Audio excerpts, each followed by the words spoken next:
എല്ലാവർക്കും സ്വാഗതം. ഈ റിവ്യൂ ഇഷ്ടപ്പെടുവാണെങ്കിൽ ഒന്ന് ലൈക്ക് ചെയ്തും സബ്സ്ക്രൈബ് ചെയ്തും സപ്പോർട്ട് ചെയ്യണേ. അപ്പോൾ ദേവേനെ അമ്പലത്തിലോട്ട് വന്ന് നയനയുടെ പേരിൽ വഴിപാടൊക്കെ നടത്തിക്കൊണ്ടിരിക്കുമ്പോഴേക്കും നയന എത്തുന്നു. എന്നിട്ട് നയന ചന്തുമോളുടെ പേര് പറയോട്ടോ വഴിപാട് കഴിക്കാൻ. അപ്പം നാളെ എന്താണ് എന്ന് ചോദിക്കുമ്പം അയ്യോ നാളെ അറിയില്ല എന്ന് പറയുമ്പോൾ സാരമില്ല പേര് മതി എന്ന് പറയുവാണ്. അങ്ങനെ വഴിപാടൊക്കെ കൊടുത്തതിന് ശേഷം അവർ തൊഴുത് പ്രാർത്ഥിക്കുന്നു. ദേവേനെ പ്രാർത്ഥിക്കുന്നത് എൻ്റെ മകൻ്റെയും മകളുടെയും കുഞ്ഞായി തന്നെ ചന്തുമോളിനി വളരും, എങ്കിലും എൻ്റെ മരുമോൾ എത്രയും പെട്ടെന്ന് ഒരമ്മയാകണേ, അവൾ ഗർഭിണിയാകണേ എന്നൊക്കെയാട്ടോ പ്രാർത്ഥിക്കുന്നത്. ഈ സമയം അനന്തപുരിയിൽ നമ്മുടെ അനാമികയ്ക്ക് ആകെ ടെൻഷൻ. രണ്ടുപേരും വീട്ടിൽ നിന്ന് പോയിട്ടുണ്ട്. അവർ രണ്ടുപേരും ഒരുമിച്ചാണോ പോയതെന്ന് അറിയില്ലല്ലോ. അതുകൊണ്ട് ജലജോട് ഈ കാര്യങ്ങളൊക്കെ വന്ന് പറയുന്നുണ്ട്. ആദ്യം വല്യമ്മ പോയി, അത് കഴിഞ്ഞ് കുറച്ച് കഴിഞ്ഞപ്പം കുളിച്ചൊരുങ്ങി നയനയും പുറകെ പോകുന്ന കണ്ടു. അവർ അമ്പലത്തിലോട്ടാണോ പോയതെന്ന് എനിക്ക് നല്ല സംശയമുണ്ട് എന്ന് പറയുമ്പം ജലജ പറയുന്നുണ്ട് അവൾ കുളിച്ചൊരുങ്ങിയതൊന്നും കണക്കാക്കണ്ട, മനസ്സിൽ വൃത്തിയില്ലെങ്കിലും ശരീരത്തിന് വൃത്തിയുണ്ട്, രാവിലെയും വൈകിട്ടും കുളിക്കുകയൊക്കെ ചെയ്യുമെന്ന് പറയും. അന്നേരം അനാമിക പറയുന്നുണ്ട് ഇത് അങ്ങനെയൊന്നും അല്ല, ആദർശേട്ടൻ കൂടെ പോയിട്ടില്ല, അവൾ തന്നെയാണ് പോയേക്കുന്നത്, അതുകൊണ്ട് അവൾ അമ്പലത്തിലേക്ക് തന്നെയായിരിക്കും, ഇതിൻ്റെ അകത്ത് എന്തൊക്കെയോ കള്ളക്കളികളുണ്ട് എന്ന് പറയുക. എന്നിട്ട് പറയുന്നുണ്ട് അവൾ കള്ളത്തരം കാണിക്കും, അതിൽ പ്രശ്നമൊന്നുമില്ല, കാരണം അവളുടെ കുടുംബം പണ്ടേ ഉടായിപ്പാ.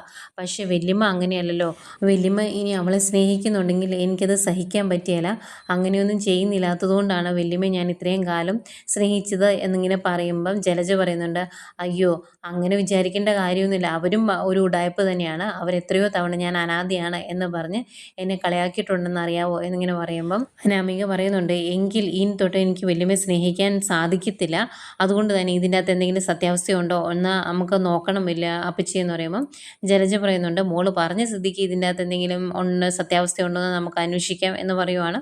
രണ്ടുപേരോട് അമ്പലത്തിലേക്ക് പോരാൻ തീരുമാനിക്കുന്നു. ഈ സമയം അമ്പലത്തിൽ നിന്ന് പ്രസാദമൊക്കെ മേടിച്ച് പ്രാർത്ഥിച്ച് രണ്ടുപേരോട് ഇങ്ങനെ ഇറങ്ങുമ്പോഴാണ് കനകയെ കാണുന്നത്. ദേവയാനി നയനയുടെ തൊഴുതിറങ്ങുമ്പോൾ കനകയെ കാണും. അന്നേരം കനകയ്ക്ക് വലിയ ഇഷ്ടമൊന്നുമില്ല കേട്ടോ, മുഖത്ത് ഒരു നീരസമാണ്. അന്നേരം ദേവേനി പറയുന്നുണ്ട് ഞങ്ങൾ രണ്ടുപേരും രാവിലെ അമ്പലത്തിലേക്ക് പോന്നു, ഒരുമിച്ച് പോരാൻ പറ്റില്ലല്ലോ, അതുകൊണ്ട് ഞാൻ ആദ്യം വന്നു, അത് കഴിഞ്ഞാൽ മോള് വന്നത് എന്ന് പറയും. അന്നേരം കനക ചോദിക്കുന്നുണ്ട് അതിനിപ്പം എല്ലാവരും അറിഞ്ഞാൽ എന്താ കുഴപ്പം, നിങ്ങളതിന് ഈ ആവശ്യമില്ലാതെ ഈ സത്യങ്ങളൊക്കെ ഇങ്ങനെ മൂടി വയ്ക്കുന്നത്, അതിൻ്റെ ആവശ്യം എന്താ എന്നൊക്കെ ചോദിക്കും. അന്നേരം അമ്മ എന്താ ഇങ്ങനെയൊക്കെ സംസാരിക്കുന്നതെന്ന് നയന ചോദിക്കുമ്പം എൻ്റെ നയനെ എനിക്ക് നല്ല ദേഷ്യം വന്നിരിക്കുവാണ്, അല്ലെങ്കിൽ തന്നെ മനുഷ്യന് മനസ്സമാധാനമില്ല, ഗോവിന്ദേട്ടനും ഞാനും എന്ത് സങ്കടപ്പെട്ട ഓരോ ദിവസം തള്ളി നിൽക്കുന്നതെന്ന് അറിയാവോ, അതുകൊണ്ട് അമ്പലത്തിലോട്ട് വന്ന് നിൻ്റെ ജീവിതത്തെക്കുറിച്ച് ഓർക്കുമ്പോൾ ഞങ്ങൾക്ക് നല്ല വിഷമമുണ്ട് എന്നൊക്കെ പറയുന്നത് അമ്മ എന്തെങ്കിലുമൊക്കെ പറയുന്നത് ഇങ്ങോട്ട് വന്നേ എന്ന് പറഞ്ഞ് രണ്ടുപേരുടെ മാറി നിന്ന് സംസാരിക്കുവാണ്. കനകയുടെ ഈ ദേഷ്യവും ഇതുപോലുള്ള സംസാരമൊക്കെ കേൾക്കുമ്പോൾ ദേവി എനിക്കും സങ്കടമൊക്കെ വരുന്നുണ്ട്. ഏതായാലും അവർ മാറി നിന്ന് സംസാരിക്കുന്നു. നയന ചോദിക്കും അമ്മ എന്തിനാ ഇങ്ങനെയൊക്കെ സംസാരിക്കുന്നത്, അതിന് മാത്രം ഇപ്പോൾ എന്താ സംഭവിച്ചതെന്ന് ചോദിക്കുമ്പോൾ ഒന്നും സംഭവിച്ചില്ലേ, നിൻ്റെ കൂടെ നടക്കുന്ന ആ കൊച്ച് നിന്നെ അമ്മയെ എന്ന് വിളിച്ച് നിൻ്റെ ഒപ്പം നടക്കുന്നിടത്തോളം കാലം ഞങ്ങൾക്ക് മനസ്സമാധാനം കാണിയല്ല, അയ്യോ ഒരു നല്ല മരുമോനുണ്ടായിരുന്നു, അവൻ കാണിച്ചു വെച്ച കാര്യം ഇങ്ങനെയൊക്കെ ചെയ്യുമെന്ന് ഞങ്ങൾ സ്വപ്നത്തിൽ പോലും ഓർത്തതല്ല, അഭി ഇപ്പം നന്നായി, നവ്യമോളെ നന്നായിട്ട് നോക്കുന്നുണ്ട്, അവളുടെ പ്രസവശേഷം അവൻ ഒരു സങ്കടവും അവൾക്ക് വരുത്തിയിട്ടില്ല, അന്നേരമാണ് ആദർശ് ഇതുപോലെയൊക്കെ ചെയ്തു വെച്ചത് എന്നൊക്കെ പറഞ്ഞ് ആദർശിനെ കുറ്റം പറയുക. അന്തിക്കും നയന അയ്യോ അമ്മ അങ്ങനെ വിഷമിക്കേണ്ട കാര്യമൊന്നുമില്ല, ആദർശേട്ടൻ അങ്ങനെ ചെയ്തിട്ടുണ്ടെങ്കിൽ എനിക്കതിൻ്റെ അകത്ത് യാതൊരു വിഷമവുമില്ല, ചന്തുമോളുടെ അമ്മയാകാൻ സാധിച്ചത് ഒരു ഭാഗ്യമായിട്ടാണ് ഞാൻ കരുതുന്നത് എന്നൊക്കെ പറയുന്നതെങ്കിൽ കനക പറയുന്നുണ്ട് നീ മിണ്ടാതെ പോയിക്കോ, എനിക്ക് കൂടുതൽ സംസാരിക്കാൻ താല്പര്യമില്ല, ആ നിൽക്കുന്ന ആദർശിൻ്റെ അമ്മയോട് കുറച്ച് കാര്യങ്ങൾ സംസാരിക്കണമെന്ന് എനിക്ക് ആഗ്രഹമുണ്ട്, ഞാൻ അതെല്ലാം പിടിച്ചു വെച്ചുകൊണ്ടിരിക്കുക, നീ ആയിട്ട് അത് എന്നെക്കൊണ്ട് പറയിപ്പിക്കരുത്, പോകാൻ നോക്കുക എന്ന് പറഞ്ഞ് ദേഷ്യപ്പെടുവാണ് കനക. അന്നേരം നയന വേറെ നിവൃത്തിയില്ലാതെ ഇങ്ങോട്ട് പോരുന്നു. നയന ദേവേനയുടെ അടുത്തോട്ട് ഇങ്ങനെ വിഷമിച്ച് വരുന്ന കാണുന്നത് ദേവേനിക്ക് അറിയാം. ഇപ്പം ദേവേനി ചോദിക്കുന്നുണ്ട് ആദർശിൻ്റെ കാര്യമാണോ നിങ്ങൾ സംസാരിച്ചത്, കനകയ്ക്ക് അതിൻ്റെ ദേഷ്യമാണോ എന്ന് ചോദിക്കുമ്പോൾ അതേ എന്ന് പറയും. അന്നേരം ദേവേനി പറയുന്നുണ്ട് സത്യങ്ങൾ ആരും അറിയാതെ മൂടി വെച്ചേക്കുന്നിടത്തോളം കാലം ഇങ്ങനെയുള്ള കാര്യങ്ങളെല്ലാം കേൾക്കേണ്ടി വരും, സാരമില്ല മോള് വിഷമിക്കണ്ട എന്ന് പറഞ്ഞ് രണ്ടുപേരുടെ പുറത്തേക്ക് ഇറങ്ങി പോരുവാണ്. കനക നേരെ അമ്പലത്തിനകത്തേക്ക് തൊഴാനായിട്ട് കയറി പോവുകയും ചെയ്യും.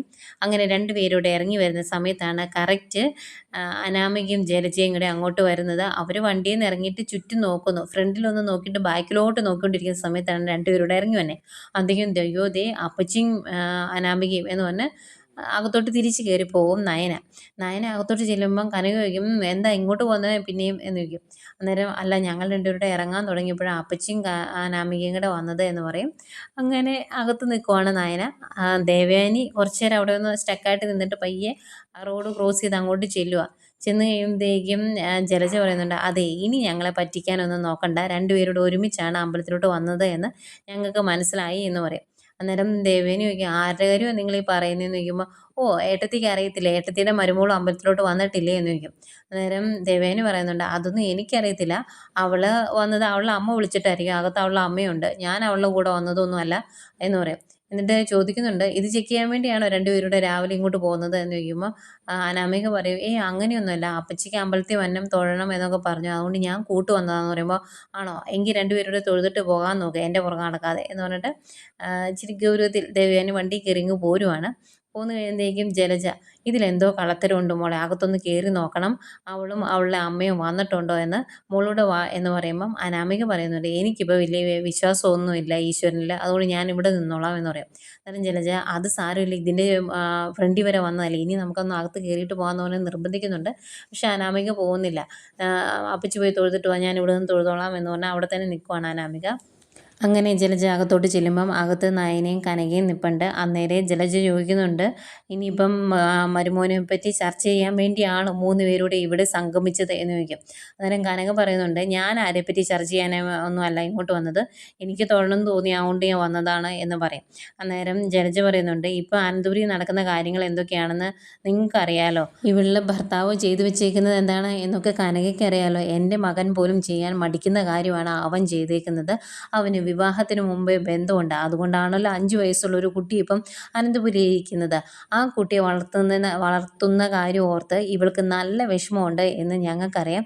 അതുകൊണ്ട് തന്നെ ഒന്ന് ഉപദേശിക്കാൻ മേലായിരുന്നു മോളെ, അങ്ങനെയെങ്കിലും ഒന്ന് നന്നാവുമായിരുന്നല്ലോ എന്നൊക്കെ ഇങ്ങനെ ജലജ പറയുമ്പം നയന പറയുന്നുണ്ട്, എനിക്ക് യാതൊരു വിഷമവും ഇല്ല, ആദർശേട്ടൻ എന്ത് ചെയ്താലും എനിക്ക് അതിലൊരു വിഷമവും ഇല്ല, ആ മോളുടെ അമ്മയാകാൻ സാധിച്ചത് എനിക്ക് സന്തോഷമാണ് എന്നൊക്കെ പറയുമ്പം ജലജ പറയുന്നുണ്ട്, ഇവളെ എല്ലാവരും കൂടി പറഞ്ഞ് മയക്കി വെച്ചേക്കുവാണ്, അതുകൊണ്ടാണ്.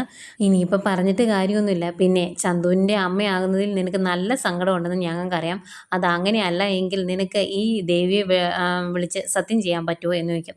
അന്നേരം നയന പറയുന്നുണ്ട്, ഈ ദേവിയെ എന്നല്ല, ഈ ലോകത്തിലെ ഏത് അമ്പലത്തിൽ പോയും സത്യം ചെയ്യുന്നതിന് എനിക്ക് ഒരു കുഴപ്പമില്ല, എൻ്റെ അമ്മയുടെ തലയിൽ തൊട്ട് വേണമെങ്കിലും ഞാൻ സത്യം ചെയ്യും, ചന്തുമോളുടെ അമ്മയാകുന്നതിൽ എനിക്ക് യാതൊരു സങ്കടവും ഇല്ല, വളരെ സന്തോഷം തന്നെയാണ്, ഇനി അതിൻ്റെ പേരിൽ നിങ്ങൾ വിഷമിക്കേണ്ട എന്നൊക്കെ പറഞ്ഞിട്ട്, വാ അമ്മേ നമുക്ക് പോകാമെന്ന് പറഞ്ഞാൽ അവരിങ്ങോട്ട് പോരുവാണ്. ഏതായാലും വന്നതല്ലേ, ജലജ തൊഴാനായിട്ട് അകത്തേക്ക് ചെല്ലുന്നു. അങ്ങനെ കനകയും നയനയും കൂടെ പുറത്തേക്ക് വരുമ്പോൾ അനാമിക അവിടെ നിൽപ്പുണ്ടല്ലോ, സ്വാഭാവികമായിട്ടും നയനയുടെ മുഖം കാണുന്നതേ അനാമികയ്ക്ക് ദേഷ്യം വരും. അവരും റോഡ് ക്രോസ് ചെയ്ത് അങ്ങോട്ട് ചെന്ന് കഴിയുമ്പോഴേക്കും അനാമികയോട് നയന ചോദിക്കുന്നുണ്ട്, എന്തേ ഇങ്ങോട്ട് പോകുന്ന രണ്ടുപേരൂടെ, ഞാനും അമ്മയും കൂടെ ഒരുമിച്ചാണോ വന്നതെന്ന് അറിയാൻ വേണ്ടി ചെക്കിങ്ങിന് ഇറങ്ങിയതാണോ രണ്ടുപേരും എന്ന് ചോദിക്കും. അന്നേരം അനാമിക പറയുന്നുണ്ട്, എന്തൊക്കെയാണ് കള്ളത്തരം നടക്കുന്നതെന്ന് നമുക്കറിയത്തില്ലല്ലോ, അത് കണ്ടുപിടിക്കാൻ വേണ്ടി തന്നെ വന്നതെന്ന് കൂട്ടിക്കോ, നിനക്ക് എന്തെങ്കിലും കുഴപ്പമുണ്ടോ എന്ന് ചോദിക്കും. എന്നിട്ട് പറയുന്നുണ്ട്, നിൻ്റെ ജീവിതം ഇങ്ങനെ ആയത് എന്നെ വിഷമിപ്പിച്ചതുകൊണ്ടുകൂടിയാണ്, അതുകൊണ്ട് നിനക്ക് വേറെ ഒരു സ്ത്രീയിലുണ്ടായ, നിൻ്റെ ഭർത്താവിനുണ്ടായ കുഞ്ഞിനെ വളർത്തേണ്ടി വന്നില്ലേ, അത്രയും വലിയ ഗതികേട് വേറെ എന്തെങ്കിലും ഉണ്ടോടി എന്നൊക്കെ ചോദിക്കുക. അന്നേരം നയന പറയുന്നുണ്ട്, വിവാഹം കഴിഞ്ഞിട്ട് ഭർത്താവ് ഒരു ദിവസം പോലും നിന്നെ സ്നേഹിച്ചിട്ടില്ല, അവൻ നിൻ്റെ കൂടെ ഒരിക്കലും ഒരുമിച്ച് കഴിഞ്ഞിട്ടുമില്ല, എന്നിട്ടാണ് നീ എന്നെ കുറ്റപ്പെടുത്താൻ വരുന്നത്. ഞാനും ആദർശേട്ടനും വിവാഹം കഴിഞ്ഞ സമയത്ത് ഒരുപാട് വഴക്കുണ്ടാക്കി രണ്ടായിട്ട് കഴിഞ്ഞവരാണ്, ഇപ്പം ഞങ്ങളുടെ ഇടയിൽ യാതൊരു പ്രശ്നമില്ല, ഇപ്പോഴും നിൻ്റെ ഭർത്താവ് നിന്നെ അംഗീകരിച്ചിട്ടില്ലല്ലോ, ആദ്യം അത് പോയി നോക്കുക എന്ന് പറയും. അന്നേരം അനാമിക പറയും, അതെങ്ങനെയാണ് ഞാൻ ചെയ്യുന്നത്, അതിൻ്റെ ഇടയ്ക്ക് വേറൊരുത്തി കയറി നിൽക്കുമല്ലേ എന്ന് ചോദിക്കും. അന്നേരം കനക പറയുന്നുണ്ട്, ദേ ഒരു കാര്യം ഞാൻ പറഞ്ഞേക്കാം, എൻ്റെ നന്ദുമോൻ ഒരാളുടെ ഇടയ്ക്ക് കയറി നിൽക്കുന്നില്ല, അവൾ അവളുടെ കാര്യം നോക്കി ജീവിക്കുവാണ്, അനിയാണ് അങ്ങോട്ട് പോയി അവളെ ശല്യം ചെയ്യുന്നത്, അത് തടയേണ്ടത് അനാമികയുടെ കടമയാണ് എന്നൊക്കെ പറയുമ്പോൾ, അയ്യോ ഞാൻ തടഞ്ഞാലൊന്നും നിൽക്കുന്ന ആളല്ല അവൻ, പിന്നെ ഒരു കാര്യമുണ്ട്, നന്ദു ഇല്ലെങ്കിൽ ഇപ്പോൾ വീട്ടിലൊരു ചന്തു ഉണ്ടല്ലോ, അത് മതിയല്ലോ നിങ്ങളുടെ മോൾക്ക്, നാണമില്ലേ നിങ്ങൾക്ക് ആ കൊച്ചിനെ സ്വന്തം മോളായി കണ്ട് വളർത്താൻ, അതെങ്ങനെ കോടീശ്വരന്മാരുടെ വീട്ടിൽ നിന്ന് ഇറങ്ങി പോരേണ്ടി വരികയല്ലേ, അത് അംഗീകരിച്ചില്ലെങ്കിൽ, അതുകൊണ്ടല്ലേ നിങ്ങൾക്ക് നിങ്ങളുടെ മോളെ ഒന്ന് പറഞ്ഞ് ഉപദേശിച്ച് കുറച്ച് ദിവസം വീട്ടിൽ കൊണ്ട് നിർത്താൻ മേലായിരുന്നു എന്നൊക്കെ പറഞ്ഞ് അനാമിക അങ്ങ് കത്തി കയറുമ്പം നയന പറയുന്നുണ്ട്, എനിക്ക് എൻ്റെ ആദർശേട്ടൻ ചെയ്യുന്ന എല്ലാ കാര്യങ്ങളും ഇഷ്ടമാണ്, ഇനിയും ആദർശേട്ടൻ ചെയ്യുന്ന കാര്യങ്ങൾക്കൊപ്പം തന്നെ ഞാൻ നിൽക്കും, ചന്തുമോളെയും ഞാൻ എൻ്റെ സ്വന്തം മോളെ പോലെ വളർത്തും, അതിലെനിക്ക് യാതൊരു സങ്കടമില്ല, നീ നിൻ്റെ കാര്യം നോക്ക് എന്നൊക്കെ പറഞ്ഞിട്ട് നയന അങ്ങോട്ട് പോകുന്നു. അനാമികയ്ക്ക് ദേഷ്യം വന്ന് നിൽക്കുന്നു. അന്നേരം അങ്ങോട്ട് മാറി നിൽക്കുമ്പം കനക പറയുന്നുണ്ട്, ഇവരെല്ലാം ഇങ്ങനെ കുത്തി പറയുമ്പം തിരിച്ചൊരു മറുപടി പറയാനില്ലാത്ത അവസ്ഥയിൽ കൊണ്ടെത്തിച്ചു നീയും നിൻ്റെ ഭർത്താവും കൂടി എന്നിങ്ങനെ പറയുമ്പോൾ, അമ്മ ആവശ്യമില്ലാത്ത കാര്യങ്ങൾ പറയരുത്, ആദർശേട്ടന് അങ്ങനെ തെറ്റൊന്നും ചെയ്തിട്ടില്ല, അഥവാ എന്തെങ്കിലും ചെയ്തിട്ടുണ്ടെങ്കിൽ തന്നെ ഞാൻ ആദർശൻ്റെ ഭാര്യ, ഞാൻ അത് അംഗീകരിച്ചു, പിന്നെ നിങ്ങൾ എന്തിനാണ് ഇങ്ങനെ വിഷമിക്കുന്നത് എന്നൊക്കെ ചോദിക്കുമ്പം, നയനെ എനിക്കുമ്പോൾ ദേഷ്യം വരും കേട്ടോ, കൂടുതൽ സംസാരിക്കാതിരിക്കുന്നതാണ് നമുക്ക് നല്ലത് നല്ലത്, നീ ഏതായാലും ചെല്ല് എന്ന് പറയും. എന്നിട്ട് കനക പറയുന്നുണ്ട്, ഏതായാലും ഈ കാര്യം ഓർക്കുമ്പോൾ എനിക്കും നിൻ്റെ അച്ഛനും ഒരു സമാധാനവും ഇല്ല, നേരാവണ്ണം കിടന്നൊന്ന് ഉറങ്ങാൻ പോലും പറ്റുന്നില്ല, പറഞ്ഞിട്ട് കാര്യമില്ലല്ലോ എന്നൊക്കെ പറഞ്ഞിട്ട് കനക അങ്ങോട്ട് പോവുകയാണ്. കനക അങ്ങ് പോയി കഴിയുമ്പോഴേക്കും ആകെ വിഷമിച്ച് ഇതിനെപ്പറ്റി ഓർത്ത് നിൽക്കുന്ന നമ്മുടെ നയനെ കാണിച്ചുകൊണ്ട് ഇന്നത്തെ എപ്പിസോഡ് അവസാനിക്കുന്നു.